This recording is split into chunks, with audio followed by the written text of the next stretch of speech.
I don't know whether or not you remember the first time you heard from my friend Bill Browder. It was quite possibly on this show, as Bill himself would attest, when he first started campaigning against Vladimir Putin as a consequence of the murder, or at least the killing in prison, of his lawyer Sergei Magnitsky after Sergei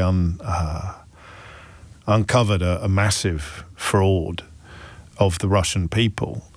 Bill set himself the task, which he'll continue to pursue for the rest of his life, of holding the Kremlin to account, holding Vladimir Putin to account, and trying his very best to explain to people in the West just what a kleptocratic, murderous regime Putin was presiding over. And at the time, a lot of people didn't want to hear it. Not through particular affinity with the Russian leader, partly through greed. So much Russian money was swilling around London at the time that suggesting we should turn off those particular taps went down very, very poorly in the circles closest to the cash coming out of the taps, up to and including senior politicians. Not of any particular party, although I think it was only the Conservatives who set up a very sort of well-organised conservative Friends of Russia. There's another example of our double standards in this country in the media. Conservative Friends of Russia. Have a look at some of the names involved with that. Have a look at who went to the party, the launch party, and ask yourself whether they've suffered any consequences whatsoever for hopping into bed at the first opportunity with a regime that is now widely perceived as being our sworn enemy. And that's what today's phone-in is going to be about. Why were we so relaxed about everything? There are some headlines in the news today that, I mean, it's extraordinary that they're both appearing on the same day. Here's the first, right? Frontline is everywhere in fight with Russia, says MI6 head. Britain is already on the front line against Russia and should be ready for President Putin's export of chaos. That's Vladimir Putin, or, of course, if you speak fluent Farage, the politician in the world I admire most. He won't change his methods. This is the head of MI6 giving a speech later today. C is their code name, if you care about such things, not M. I don't know. Is M head of MI5? Or I don't know. Don't at me. Anyway, C is giving a speech later today. Whether or not Q will be there, I do not know, because, of course, if Q was there, they wouldn't let us know anyway. But Blaise Metreweli will say that the front line is everywhere. And this is as a consequence of hybrid warfare, such as disinformation, sabotage, and cyber attacks. I don't know whether you remember Carol Cadwallader saying we are already at war with Russia some years ago, because she had dug right into the manipulation of our minds on social media. In the original context of Brexit, the original immediate aftermath of Brexit, Carol trying to understand how people from her hometown of Port Talbot, I think, in Wales, could have been persuaded to vote to leave an organisation that had been measurably and brilliantly good for them. There's a question, why?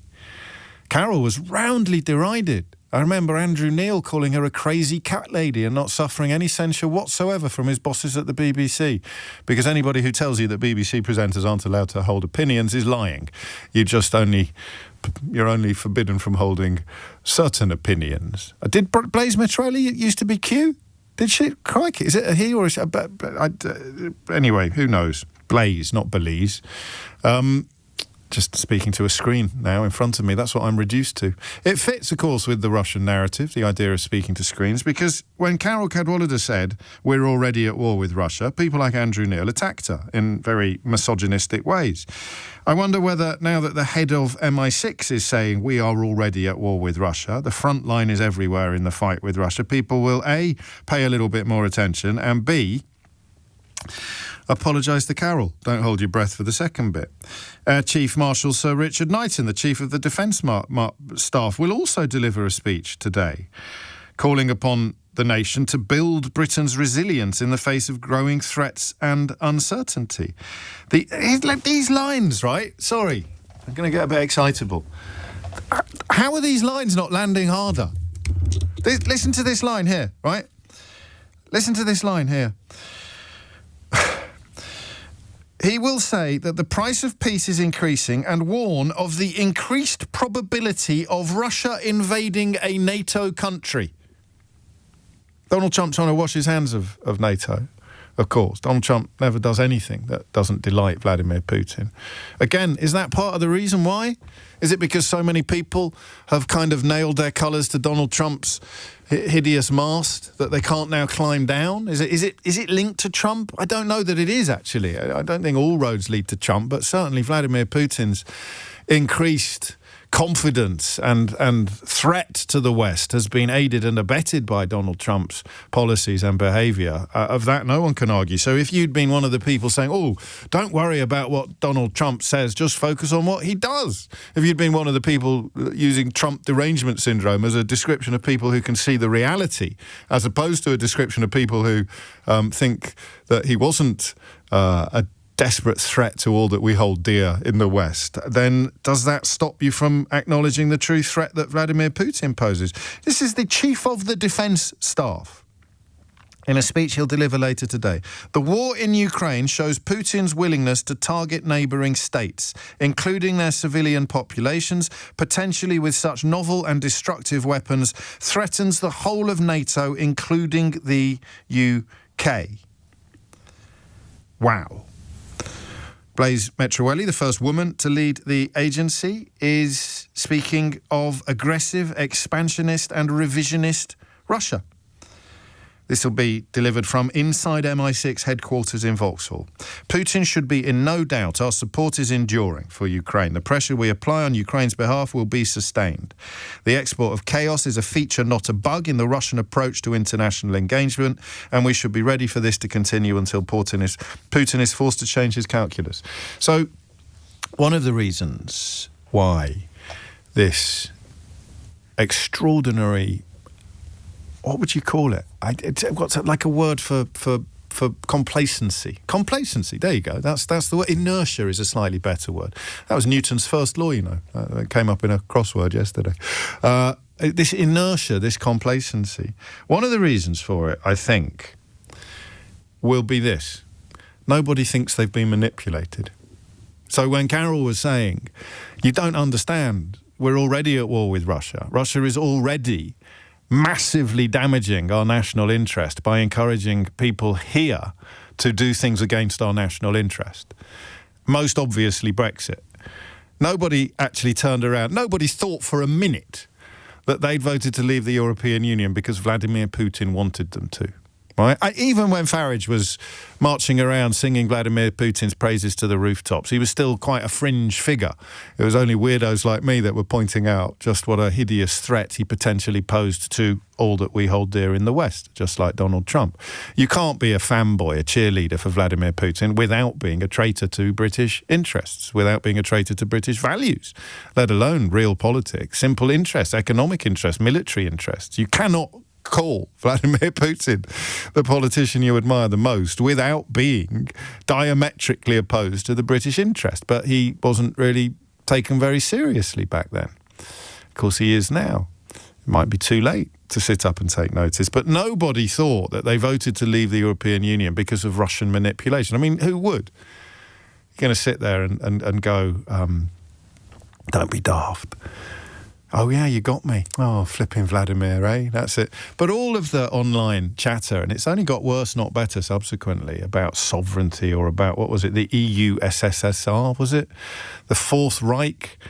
All of this, the rhetoric that spoke to the destruction of the post-war peace across Europe, all of it suited the Kremlin down to the ground. So where they sowed seeds, we may never know. We may never find all of them, all of the bot farms, all of the people appearing on Russia Today to essentially act against the national interest from the right and the left of British politics. After Salisbury, after the killing of Dawn Sturgis, the attempted murder of the Skripals, again, Navalny and Litvinenko, others, all sorts of demonstrations of the fact that Russia is our sworn enemy. And we just sat there, twiddling our thumbs, calling Carol Cadwallader a crazy cat lady, setting up conservative Friends of Russia, claiming that it's... well, have we had Putin derangement syndrome yet? We've had Brexit derangement syndrome. We've had Trump derangement syndrome. How long till someone comes up with Putin derangement syndrome? Even as the head of MI6 describes the front line with the fight against Russia as being everywhere. And here's the other headline, which in some ways is more visceral. This might actually hit you harder than a woman, the most senior spy in the country, standing up and describing the threat that Russia is already posing to us. It's a little bit man bites dog, isn't it? Head of MI6 warns against Russia. Listen to this. Germany is to send troops to dig trenches and build anti-tank barriers on Poland's borders with Belarus and Russia. The German Chancellor has said Europe cannot rely on US support to counter Russia as Moscow continues to breach NATO countries' airspace. This starts next April. German soldiers digging trenches on the Russian border with Poland. So, let's just recap, shall we? Point 1, head of MI6 says that the front line is everywhere in the fight against Russia. Point 2, the head of the defence staff, the chief of the defence staff, says that Putin's war in Ukraine shows his willingness to target neighbouring states, including NATO allies, our allies. Point 3, the Germans are digging trenches and building anti-tank barriers on the Polish border with Russia. And here we are, wondering why it's still not landing in the way that it should, and in the way that people like Bill Browder, who is now thankfully very, very, very commonly found appearing on the UK media, but wasn't when he first came onto this show. I think he was on with Lewis yesterday. I think he was on with Lewis Goodall yesterday, warning about what was going to happen.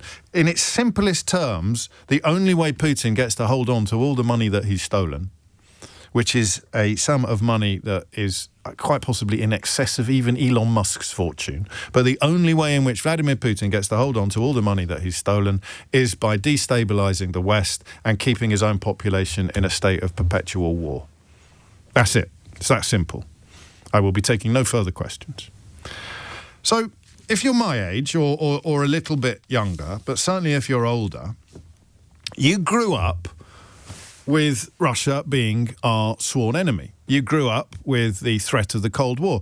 When we did When the Wind Blows, that wonderful Raymond Briggs animation with that incredibly haunting theme tune by David Bowie, it was the Russians that were going to drop nuclear bombs on us. If you remember, and I'm a bit too young for this, the Bay of Pigs, it was the Russians that were threatening Western democracy. If you move into the realms of fiction, when it wasn't Smersh or Spectre, it was the Russians that James Bond was fighting against. It was always the Russians that were the sworn enemy of the West, of Western values, right up to and including Rocky IV.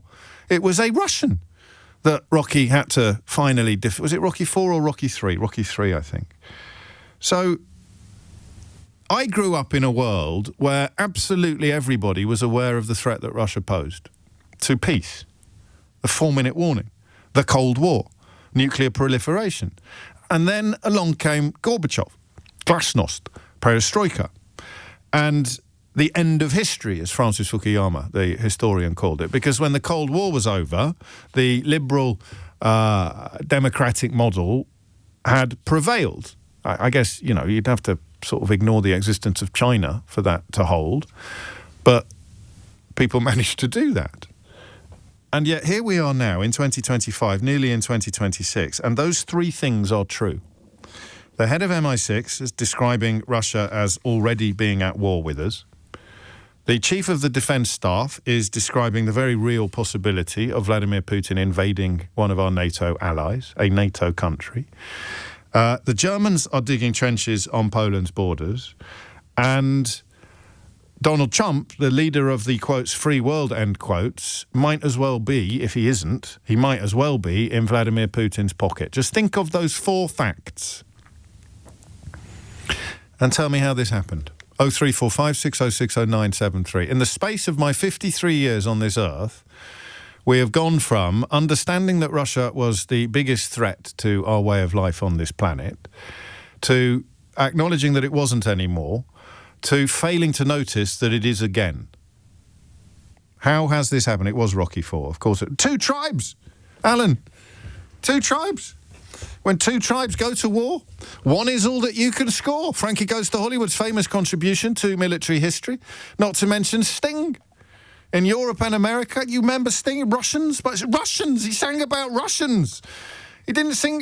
He sang about Russians because that was the yin to our yang, the pole, the opposite pole. Russia was the massive threat to our interests. And that was the Soviet Union. And Putin is in thrall to the legacy. So, how has this happened? And stop and think about this, all right? Or ring me now if you've already got a view. But the question I'm asking is quite acute. We live in a country whose leaders, military and espionage, security, military and security, think that Russia poses an enormous threat to our safety. I'd say that again. We live in a country whose military and security masterminds believe that Russia poses a serious threat to our country. The absolute experts, the people at the very top of the highest tree when it comes to our military capability and our security services. The absolute dons, the most qualified people in the entire country, believe, with a hell of a lot of evidence, that Russia poses an almost unprecedented threat to our security. I'll say that again. The most qualified people in the country. Question: why aren't we more worried? 0345 6060 973. In some ways, the best person to answer this question is somebody who is worried. Someone who's been paying a little bit more attention than the rest of us. But who is that person? Apart from Bill Browder, and to a lesser extent, since I met him, me. And Carol Cadwallader, and a few other people who were routinely maligned by the sort of journalist who turned up for the launch of the Conservative Friends of Russia party. Why? When the most qualified people in the country, when the biggest experts in the land of experts are united in their view, when the Germans are digging trenches on the Russian border with Poland, why are we not more worried? 0345 6060 973 is the number that you need. Stop sending me Rocky 4. It was Rocky Blummin' 4. I'm trying to do high-level international current affairs analysis. And all you're picking me up on is the fact that I got my Rockies a bit mixed up. And in fact, I got it right the first time. I just didn't have full faith in myself. So, 21 minutes after 11 is the time. Question is really simple. Well, it's not simple at all, is it? The question is simple. What is the answer? Now that all of the planets are aligned, all of the biggest cheeses on this cheese board are all singing from the same hymn sheet. Be afraid, be very afraid of Vladimir Putin and Russia. Why are we not more concerned?